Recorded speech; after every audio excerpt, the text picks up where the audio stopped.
In previous class we have discussed about what is the basic purpose of air conditioning, and regarding the basic purpose of air conditioning we have also discussed what is the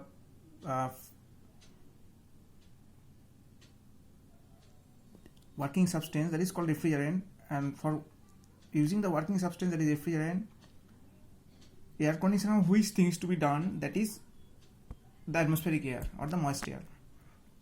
And regarding the properties of some properties of moist air, or for defining the thermodynamic state of moist air, we have also discussed about some properties, that is dry bulb temperature, wet bulb temperature, dew point temperature, sensible heat and latent heat. And we have also discussed about the pressure, that is barometric pressure measured by the barometer. Now along with all these intrinsic properties, that is dry bulb temperature, wet bulb temperature and dew point temperature, another parameters are sometimes required to define the thermodynamic state of moisture. So first parameter is relative humidity, which is denoted as phi. What is relative humidity? Now relative humidity is generally defined as the ratio of partial pressure of water vapor in a given volume of air to the partial pressure of saturated vapor in the same volume. That means when that water vapor becomes fully saturated. But at the same time, another thing you have to maintain, that both of these pressure are to be taken at same dry bulb temperature. So as per the definition, phi equal to partial pressure of water vapor as PV is denoted as, and the saturated vapor is denoted as PS, and it is always expressed in terms of percentage, so into 100. Now in broader aspect, we can also say that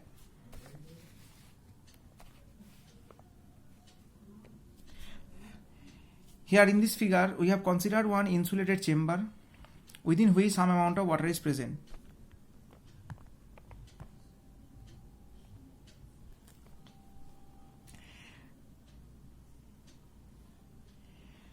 Now we are allowed to enter some unsaturated air or atmospheric air through this inlet, which is denoted as section 1 which is at a dry bulb temperature TDB1. Now when this unsaturated air will pass through this water bed present within this insulated chamber, what will happen? Since this unsaturated air is having a higher temperature with respect to the temperature of the water, so some amount of water will try to evaporate or will be evaporated. And as a result of this unsaturated air initially contains some amount of water vapor and some amount of dry air. So due to the evaporation of water, some water vapor, extra water vapor will be added to this unsaturated air, as a result which will increase the amount of moisture content present in the air. And at the same time, the partial pressure of water vapor will also increase. Now this process will continue till the air becomes saturated at that temperature, and there will be no more evaporation of the water, and at the outlet the air that we get is known as saturated air, which is at a temperature that is TDB2, that is the dry bulb temperature of the saturated air.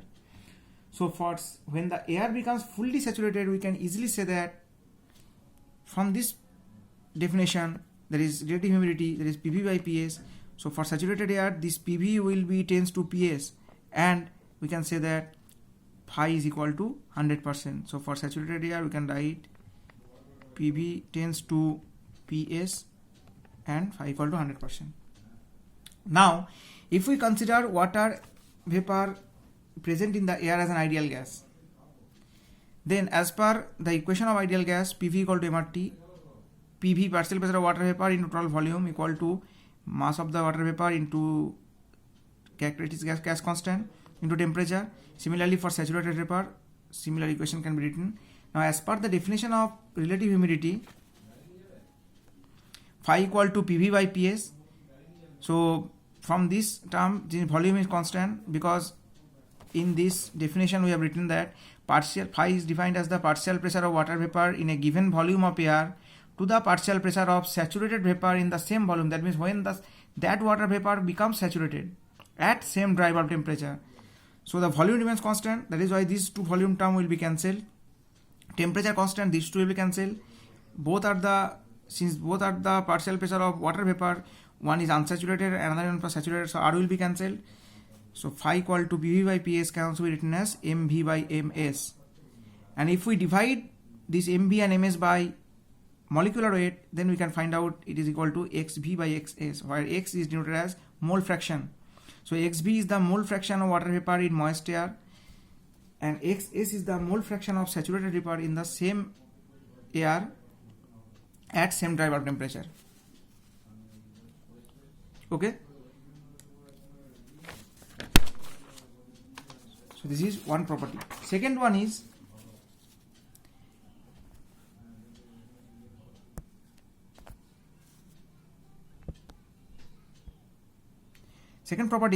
specific humidity or humidity ratio.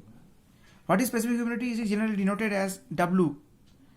It is generally defined as, if we consider that 1 kg of air is present, dry air is present.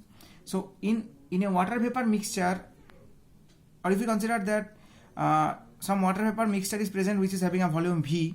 So in that air water vapor mixture, if we find out what is the amount of dry air is present, what is the amount of water vapor is present, then specific humidity can be defined as the mass of the water vapor present per kg of dry air in a air vapor mixture. So since we have used the term per kg of dry air, so amount of dry air is constant, that is 1 kg. That is why the specific humidity is having some unit, that is gram per kg of dry air, because in 1 kg dry air the amount of water vapor must be less than 1 kg. So some gram per kg of dry air, or sometimes kg per kg of dry air. And mathematically it is expressed as W equal to mass of the water vapor by mass of the dry air, but this mass is equal to 1 kg, equal to mv by ma equal to m by g. In different books, different notations are used.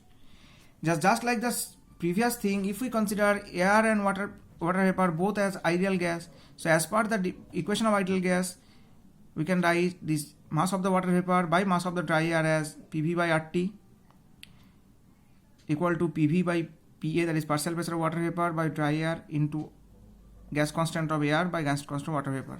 Now these two values we have already calculated. RA equal to, we have calculated as 0.287, RV we have calculated as 0.461.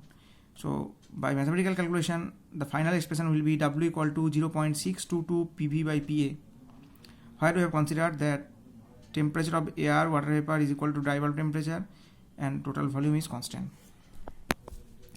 Now this PA, so again as per Dalton's law of partial pressure, we know that total pressure equal to partial pressure of water vapor plus partial pressure of dry air. So instead of partial pressure of dry air, we can write total pressure minus partial pressure of water vapor is kg per kg of dry air, or sometimes gram per kg of dry air. Now since we have defined this specific humidity as the ratio of mass of water vapor in 1 kg dry air, and again mass can be defined as total volume by specific volume, so the specific humidity can also be defined as specific volume of air to the specific volume of water vapor.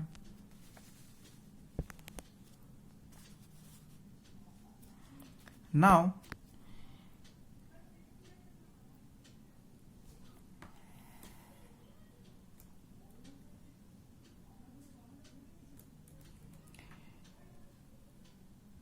while defining relative humidity, we have used one example that within unsaturated air, some amount of unsaturated air generally contains some dry air as well as some water vapor in superheated state. So if unsaturated air contains superheated vapor having dry bulb temperature TdV and partial pressure PV, which is denoted as point A, this one is unsaturated air. We can write over here unsaturated air. Now if some amount of water is added to this unsaturated air, so this PV is one constant pressure line, this one is the dew point temperature when the air will be fully saturated. So when the air will be fully saturated, that means when from A to B we can reach from A to B, if some water is added to this air, unsaturated air, so what will happen?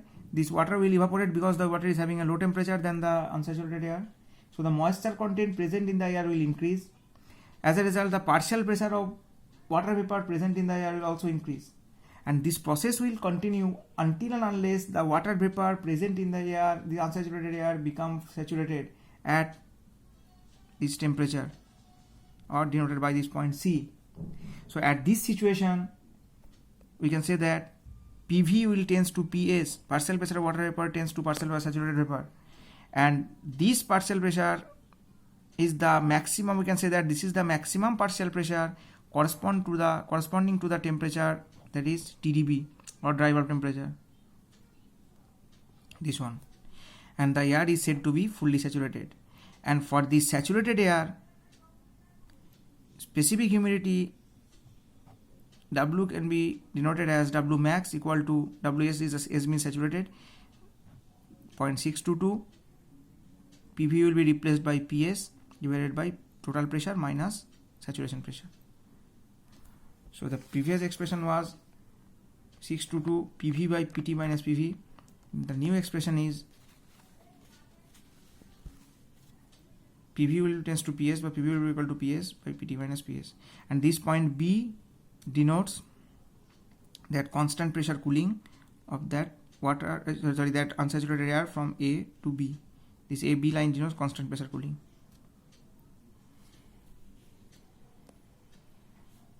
Okay, so by this way we can define specific humidity.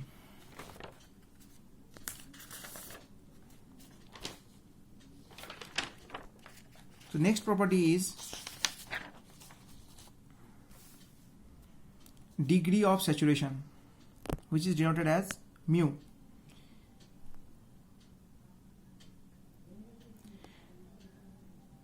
While defining specific humidity, the specific humidity W can also be denoted as humidity ratio, and degree of saturation is related to this humidity ratio, that is specific humidity W, and it is the ratio of humidity ratio of moist air to the humidity ratio of air at saturation for same temperature and total pressure.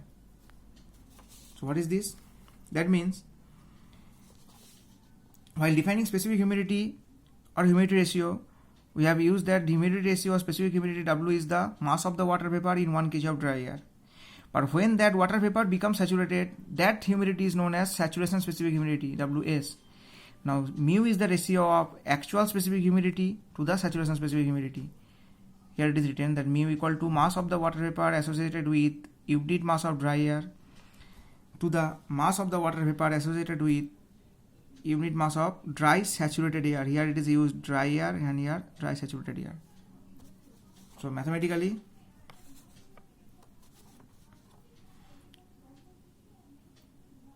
two equations are used. 0.622 PV by PT minus PV. Here 0.622 PV will be equal to PS for saturation condition by eta. So by rearranging this, we can get this one, mu equal to phi into the ratio of this pressure. And if we use one simplified form of this one, then ultimately if we replace this PV, if we replace this one by phi equal to আমরা কি জানি, we know that phi equal to PV by PS. So if we replace this PV by phi into PS here, then phi will be equal to mu divided by 1 minus mu into PS by PT. So this one is very much useful for finding out the relationship between mu and phi. Now, since the phi can vary from 0% to 100%, so on the basis of that, we can also vary the value of mu, and the minimum when phi is 0%, which denotes the absorption capacity, that is also known as relative humidity. So when phi is 0, phi equal to PV by PS, so when W will be also 0, then mu equal to 0, that is denoted as for dry air. But when phi is 100%, then W equal to W saturation, then mu equal to 1, that is for saturated air. Okay. So on the basis of all these things, another parameter or another property of moist air is also defined, that is called enthalpy of moist air. So enthalpy of moist air is generally, since the moist air contains some amount of dry air, some amount of water vapor, so enthalpy will be a summation of enthalpy of dry air plus enthalpy of water vapor, which is associated with the dry air. So if the total enthalpy is denoted as H, so H equal to air, this is for dry air, H equal to water vapor, which is associated with dry air. So this W denotes the humidity, specific humidity. Now H equal to, you can know H equal to Cp dt, so Cp air into dB plus W into H vapor.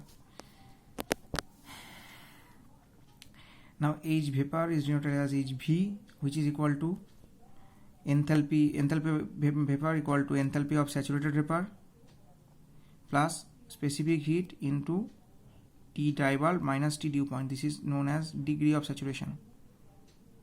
And specific heat of superheated vapor is denoted as 1.88 kJ per kg. This is the standard value. So this enthalpy of vapor, this one is nothing but enthalpy of water vapor which is in superheated state. This one is for enthalpy at superheated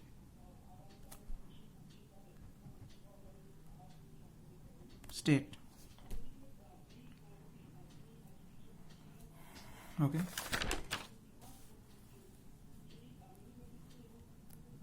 So by some other steps, this one, this HS, that is superheated vapor enthalpy of superheated vapor is denoted as HF plus HFG, that means Hg ultimately plus Cp into this one.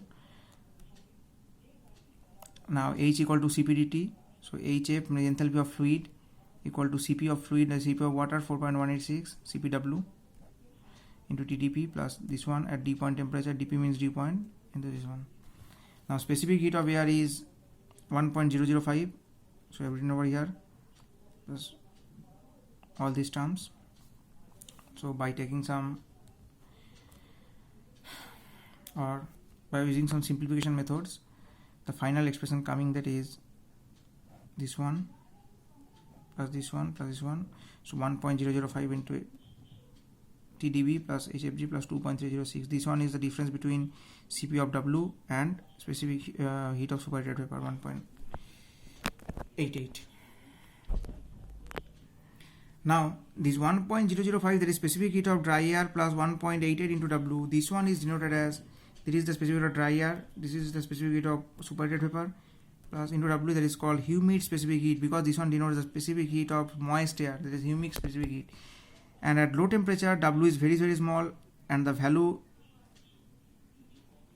of W is almost 0.0001 kg per kg of dry air. Taking that value, the final value is coming, that is 1.002 kilojoule per kg Kelvin. This is the standard value. So this humid specific heat can also be defined as the heat capacity of 1 plus W kg of moisture per kg of dry air. In 1 kg dry air, 1 plus W kg of moisture is present we are considering. Now in this expression of total enthalpy, one term is there, that is HFG. This HFG is known as latent heat of vaporization of water vapor. So if HFG is the latent heat of vaporization of water vapor or water at particular dew point temperature, which is the standard value is 2500 kilojoule per kg Kelvin at 0 degree centigrade or 273 Kelvin, then the value of H will be 1.022 TdB, which is obtained from this one plus W into HFG plus 2.306. So at low pressure, the specific heat is Cp is a function of temperature only for ideal gas, so H can be denoted as this one plus A. So either you can use this expression for finding the enthalpy, or you can use this expression for finding enthalpy.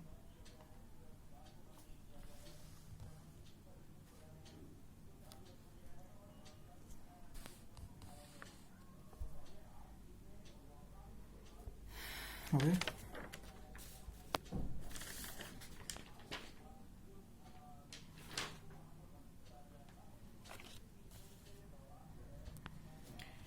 So on the basis of all these parameters, dry bulb temperature and wet bulb temperature can be directly measured using an instrument that is known as thermometer, or most precisely it is known as psychrometer, where two different thermometers are used. Now, generally two types of thermometers are available, psychrometers are available. One is called laboratory psychrometer, which is used in the laboratory and which is generally hung from the wall to measure the dry bulb and wet bulb temperature of the surrounding air. Another is called sling psychrometer, where also two mercury thermometers are attached or mounted on a frame, and it is portable. Both of these are portable, and in both of cases air velocity of from 5 meter per second to 10 meter per second is generally recommended. So these are the figures of laboratory psychrometer. Here within this wooden frame, two thermometers are attached. One is open to atmosphere, another one for another thermometer that will measure dry bulb. Another thermometer, the thermometer bulb is wrapped with the weighted cotton wick that will measure the wet bulb temperature. Similarly, in case of sling psychrometer, same type of attachment is there, but in case of sling psychrometer, the arrangement of the two thermometers, that is dry bulb and wet bulb, are not in the same plane, not in the same elevation. Generally, in case of laboratory thermometer as well as sling psychrometer, whatever may be the type, two thermometers are not kept in the same elevation, because if we keep two thermometers at same elevation, then when the air will pass through this side, that air will first touch this or pass over this ordinary thermometer, then it will pass over this thermometer that is wrapped by the weighted cotton wick. So it cannot measure, or sometimes it will not be able to measure the actual temperature of the moisture present in the air. So to proper measure of the moisture present in the air, these two thermometers are generally kept at a difference of elevation. There is dry bulb is taken at a higher elevation, wet bulb is generally taken or mounted or fitted at a lower elevation for proper measuring of the both dry bulb temperature, that is the actual temperature of the air, and wet bulb temperature. So using all these properties, that is dry bulb temperature, wet bulb temperature, specific, all the humidities, relative humidity, specific humidity and enthalpy, one particular chart is used that is called psychometric chart, with respect to which we can find out